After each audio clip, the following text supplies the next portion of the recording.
Hi. Marcy, I believe this is our first YouTube Live. We're Hopefully, live. we're recording it. So I want to make a video, and an educational video to both borrowers and brokers on how to close a deal quick. Okay. What happened about 10 days ago, we got a deal on a Friday. Oh, you're right, I'm sorry. And by the way, we closed a deal in 4 or 5 days. It was a commercial deal, office in Atlanta. And it came from a very large, sophisticated broker. Marcy was absent one of the days. She was on vacation in Las Vegas. It was July 4th weekend. Oh no, it was the weekend before. Seeing Adele, but whatever. But I want to really dive into everything that happened on this deal as an education to brokers and borrowers how they can close deals quick. We closed it in 4 or 5 days, and this happens fairly frequently in this office that we close deals quick. So what happened? Let's talk about it, Mars. Absolutely. But wait, there was a couple of days before negotiating where we got down, we got the term sheet signed, and then it was delivered to us on a Friday. That's correct. Okay. So let me start from the beginning. Absolutely. Okay. Late Thursday, it was very late in the day, I think after 3 or 4 o'clock, I got a call from a broker who, the broker works for a very large mortgage brokerage company, and they're sharp, they're top in the class, no question about it. And they ran a deal by me. The deal was in Orlando, and this was a late Thursday, remember, no, it was the week before July 4th, you're right. Yeah. A lot of people were off the following Thursday and Friday. I knew our attorney was away for the July 4th weekend. Bottom line, this borrower was in some sort of technical default and needed to close the following Friday. He told me he has a complete deal, can we do the deal? On the phone, I said, yes, we can do the deal. We worked out the rate and terms. I think we charged a 12% rate and 3 points. Right. I think it was a 6-month term, whether it be 6 months or 9 months, I don't remember, it months. doesn't really matter. And the broker told me he had a complete package, he had everything ready to go. I knew Marcy was away, but I also know Janelle is Marcy's counterpart, and Janelle can do the deal. We can get it done if they have everything. Worked out the terms. There was a little negotiation, I forget what, to be candid with, back and forth. Loan amount, that was it. Oh, the loan amount. Yeah. Okay, whatever. Thursday night. Friday morning, and I told him, and I remember sending him an email Thursday night, you and your borrower need to move quick on this. Can't be any delays. Friday morning, he called me or sent me an email. I prepared a term sheet, sent him the term sheet, called back right away. The borrower had a problem getting some of the documentation, nothing major, I think tax returns or something minor, as well as because this was a sort of a credit tenant deal or a single deal, and we really weren't qualifying the borrower per se, we had asked for an estoppel or proof the tenant was paying on time. I'm going to get back to that later, but I want to bring that up. So within a couple hours, Friday morning by, I don't remember, I think they said by 12, and I think it was 12 on the nose, we had gotten the signed term sheet and the DD deposit. And so the first thing that happened, and let's stop it here for a second, okay? The broker set it up. I think it was Sun Tzu who said in his book, all wars are lost and won or lost before the first arrow is shot or bullet is thrown. In other words, the preparation was done. In this case, the broker was very sophisticated. He explained to the borrower what the terms were going to be, because a lot of times, you know this, Marcy, They don't understand. the borrowers are shocked Yeah. when we say 12% and 3 points. And this was, again, a bridge loan. It was, I don't know if it was a foreclosure bailout. It really didn't matter to me. I didn't No, it focus on was it. their current lien needed to be paid. They were going to, or put them in default. And literally, we had a couple days to do it when a lot of people were on vacation. So what I think this is an important point, because a lot of brokers, I find, do not set up the borrowers, don't set the expectations. Right, they don't explain everything, and then when they get the term sheet, and then when we start working the deal, they're like, what is this about? Why are you doing this? Why are you doing that? And it causes like some confusion.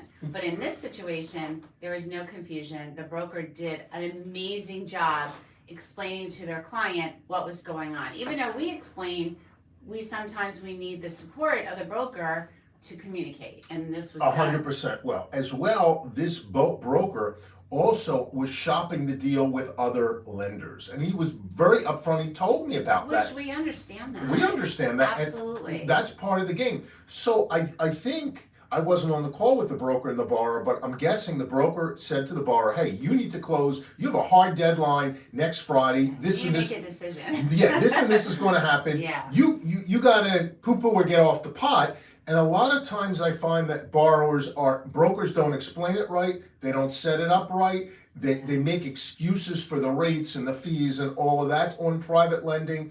And this broker did. This broker explained it. So when the borrower saw our term sheet, he was boom, he signed it, he wired it. So Yeah. the first step, and I think that's really a critical step, because I think a Well, lot of borrowers, brokers brokers are scared to present the facts of the deal. Yes. That's really what it is. and I think because of that, a lot of borrowers are surprised. But either way, so that's the first step. I think we went into detail. Yes. As soon as we got it, again, Marcy was in Vegas at Adele having a great time, but Janelle and I were But here Friday afternoon, Friday afternoon. As soon our as team as soon as we took got it, and ran with I it. gave it to Janelle, Yeah. and I said, Janelle, drop what you're doing. We need to close this next Friday. Yeah. So what Janelle did at that point, she reached out to the borrower and the broker. By the way, I'll keep going, and I want to go back to the broker.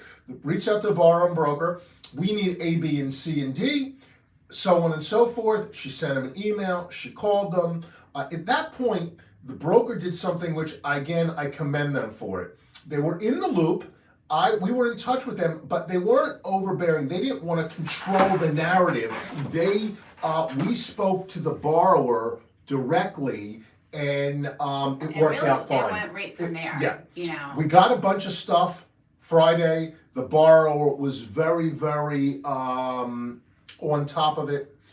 Monday came around. Oh, we also sent it out to a quote to our attorney, who was on vacation, so we had to have one of his partners deal with the paperwork. We got a legal quote. We sent it to the borrower. The borrower Monday morning sent the attorney the legal fee. Monday, and remember, they needed to close Friday. Monday, beside this one being back, thank God, and we realized that while we were told the borrower had a title report, there was a little miscommunication. It had to be updated. Yeah, well, the borrower had the title report when they bought it 3 or 4 years ago, or Yeah. whenever they bought it. So their new But search had to yeah. be done. So, okay, what do? So the borrower, again, was very proactive and found a title company who would do a title report within a day. And, again, I want to commend the borrower in this case, because what we found over the years, and tell me if I'm wrong, that the more the borrower is part of the process, the smoother it goes. Right, because it all, honestly, Jack, it does depend all on the borrower. If you have a borrower that's just very lackadaisical and doesn't get the conditions in or doesn't get what we need in a timely manner, I always say to everyone, I move as fast as you move. So if you move fast and you're organized and you present all the information to us, we can get it done on your timeline. And this was a hard close, so the borrower was very invested in the time frame. And it makes a big difference. Some borrowers, they sign a term sheet and they literally walk away And they disappear. and they disappear and they say, when's closing? Yeah. Those deals tend to have more problems and just are more confusing. But when a borrower is an active participant, participant in the deal, Yeah. and calls us every day, or in this case it was 2 and 3 times a day, Janelle and Marcy were speaking to this guy, it goes much smoother. So I would encourage all borrowers to just don't email papers, call whoever, whether it be with us or another company. Be involved in the process. Yeah, be an active participant. The more you put in, the more you're going to get out. So Monday comes and we don't have a title, but we have most of the documents. So we send it off to the attorney and they start working on That's the package. correct. So At that point, when I realized this miscommunication with the broker, I of course reached out to the broker. say, look, I just want to let you know. That's exactly right. We're still waiting for the title report to come back. Broker understood. He got it within 2 seconds. Yeah. Do the best you can. That's all we can do. Everything went smooth. I think the title came in Wednesday. Yes. Which was fantastic. Again, the title company the borrower picked did a great job. The borrower got us all the documents. At that point, we realized that So a couple other things which I didn't really say, or I kind of forgot to say, which I apologize. When I sent the borrower the term sheet, maybe I did say them, I forget. The borrower said they couldn't get us certain documents, and I said just cross it out and initial it. I think it was tax insurance, and we said, okay. No problem, Yeah. cross it out and initial it. The borrower forgot to cross it out. I forgot the conversation. So Wednesday comes around and they said, oh, I thought you didn't need them. So I went over to Janelle. I said, you're right, I did waive them. Not a problem. So just a little Yeah. normal things. Yeah, so like, and then again, this is another point that whenever I deal with a borrower or a broker, I always ask for feedback. Because no one's perfect. I mean, Yeah. you have conversations. That's why, I love emails. Like, put it in an email so that maybe we have it, everyone can communicate. And in this situation, that broker and that borrower have an A+. Spot on. They and did it. They made us shine because of it. Right. So also we realized Wednesday that the estoppel we needed, if you remember I said this deal was Because dependent we on wanted it. to make sure that tenant. there was someone there paying. We were made aware that it would be almost impossible for us to get this by Thursday or Friday for closing. So we internally did a huddle up and we said, okay, not the end of the world. Let's make this a post-closing condition, which means we close without this confirmation or this estoppel. And we get it within a certain Yeah, I time think we frame. gave them 3 weeks or a month or 30 whatever days, we okay. gave them. So at this point, the deal's pretty much ready to Yeah. close. So we're ready to close, and I work with the title agent. We work on the settlement statement because, everyone has to give all their fees and you make a whole Do you remember when we got the statement. closing docs? Was it Thursday or Friday? Wednesday. We got on Wednesday And we checked them Thursday. yes, and we could have closed Thursday, but everyone was settled to close Friday, so we closed Friday morning. So beginning to end, it closed from a Friday to a Friday, but we were Yes. ready to close Thursday. Thursday. So depending on how you count it, it's 4 or 5 business days. Yes. Pretty good. I wanted to make this. And because- also, I need to compliment our team and also our vendors that we use. People were in and out on vacation, in town, not in town, and it was so amazing how other people, everyone stepped up to get this done. So we have a lot of great relationships, and I call them that no one lets us down. In this case, everything, and this happens a lot, and this is why I want to make this, everything went right. Yeah. The broker did their job, the borrower did their job, we did our Title job, agent did the their title job. company did their job, our attorney We did their job. and we did our All job. of the players did their job, and this happens fairly frequently at Gelt. We do a good amount of deals. We're closing them in 3 or 4 or 5 business days. Absolutely.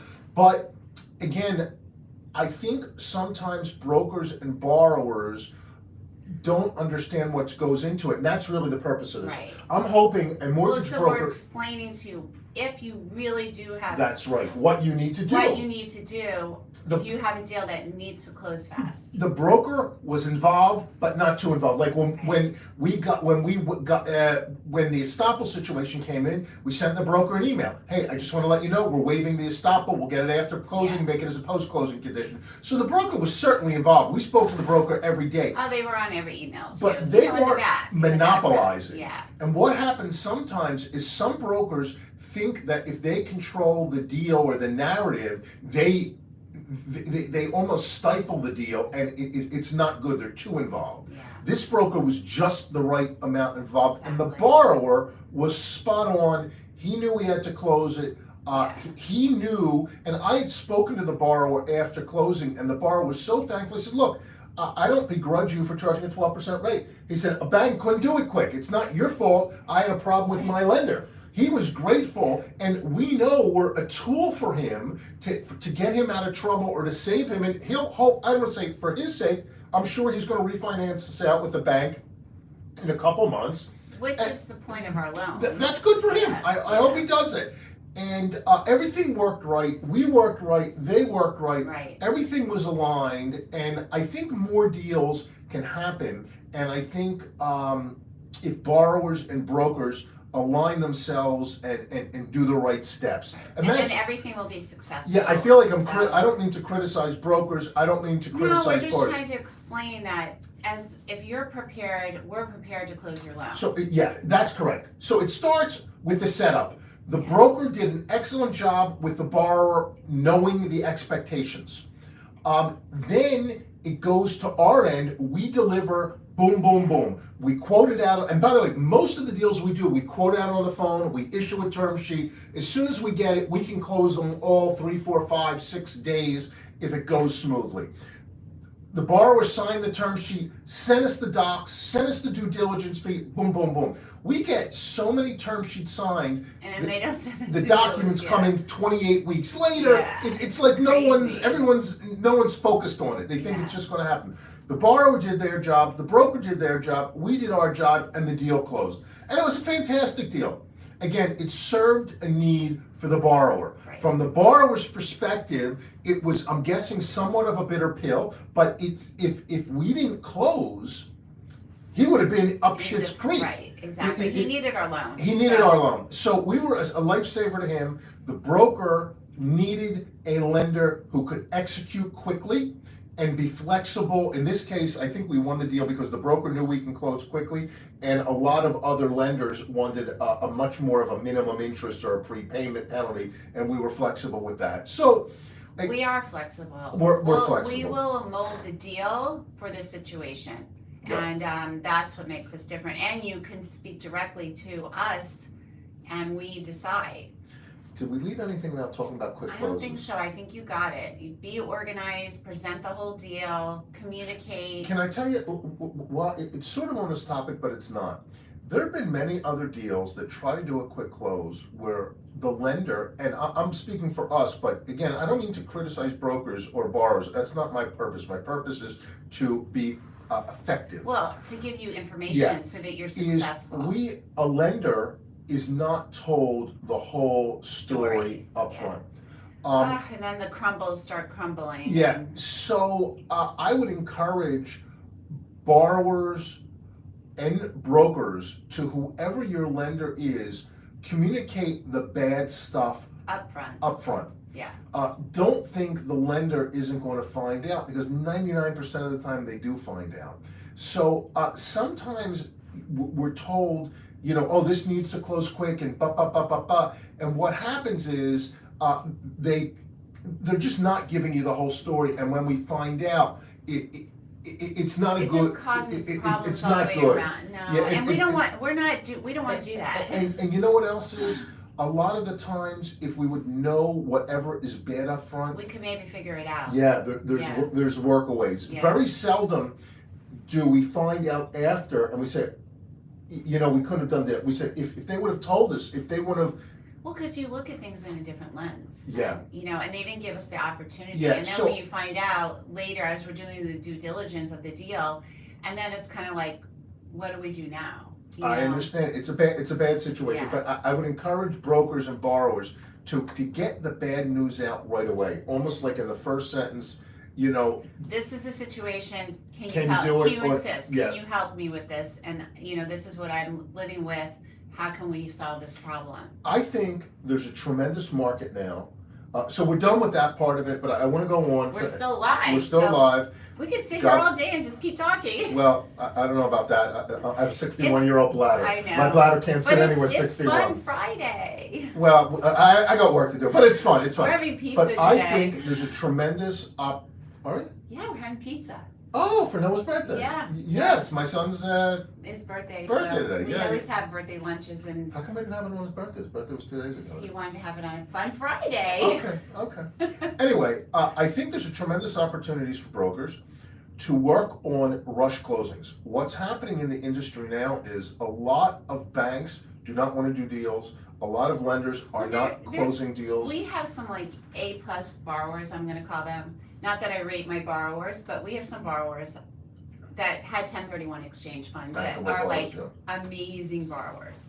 And that was the plan all the way around. They were gonna bridge us and get permanent financing. That wasn't a secret. And I've spoken to those A+ borrowers, and they are having, it's months. To get loan. Months. And honestly, the Banks aren't coming through. documentation that they're asking, I mean, it's not unattainable, don't get me wrong, because obviously for an A+ borrower, you can get whatever they ask for, but months, when it should have probably taken maybe 2 months. Now it's up to like 4 or 5, 6 months. I really haven't, I know it sounds crazy, it's not no one's business, but I really haven't spoken to you that much in the past week or two. You were away and We the were holiday and this busy. and that. But last week, Noah and I met with two separate banks about separate things that we deal with. Banks who You we know. include me? Banks who we know, you were, whatever, I don't know, busy. Banks who we know, and they basically said they don't want to do loans. Their mandate is to get loans paid off the books, And then to just sit tight Yeah. for 6 months till the economy turns. I also spoke to a few peers in the business who I know these guys, they're not full of well, it. Jack's been around a long time. Yeah, and they basically said the same thing, you know. So what's happening is a lot of lenders aren't doing business or they're being extra tight on deals. I apologize, I should have put my phone on silent. So someone wants me, or wants something from me. And what's happening is they're not doing deals and they're being left at the altar, as I say. So I think brokers have a tremendous money-making opportunity to focus on deals, what I call the deals that need to get done. This isn't a market for deals that want to get done. This is a market for deals that need to get done. Where you have that situation where they have a ballooning lien, a or divorce, there's death, divorce, or they're in foreclosure. foreclosure, or they're in bankruptcy, or you know they're trying to sell, but they need to carry more time for them. These are the deals. Yeah. There are those deals out there. And if I was a broker, I would focus on these deals and I would really go after people and focus on the deals that the need to get done deals and really become a specialist in this because I think there's a lot of opportunity. And by the way, if a broker is doing a deal in 4 or 5 days or a week, if it's a rush deal, they can charge a premium. If they're normally charging, 1 point, or whatever they're charging, if a borrower is asking them, if borrower is saying, hey, drop what you're doing and get my deal to closing this date, this time, if not, this is going to happen, I'm going to the guillotines, the broker's entitled to charge a little more. I think so anyway. Agree. But either way, I think brokers, this is a tremendous opportunity for brokers on the foreclosure ballots, on the deals that need to get done, to really to make inroads in with this product, and I think they'll make a fortune in this market. All right. Okay. That's our tips for the day. Okay, Marcy, this is our first YouTube live. And listen, have a great, fun Friday. Yes. Like our YouTube channel, leave us questions, we answer. I certainly hope this thing worked. We're going to find out in 2 All right. seconds. Have a good day. I don't know how you turn it off, but we'll figure There's it an out. X in the corner. There's an X. Oh, you're right.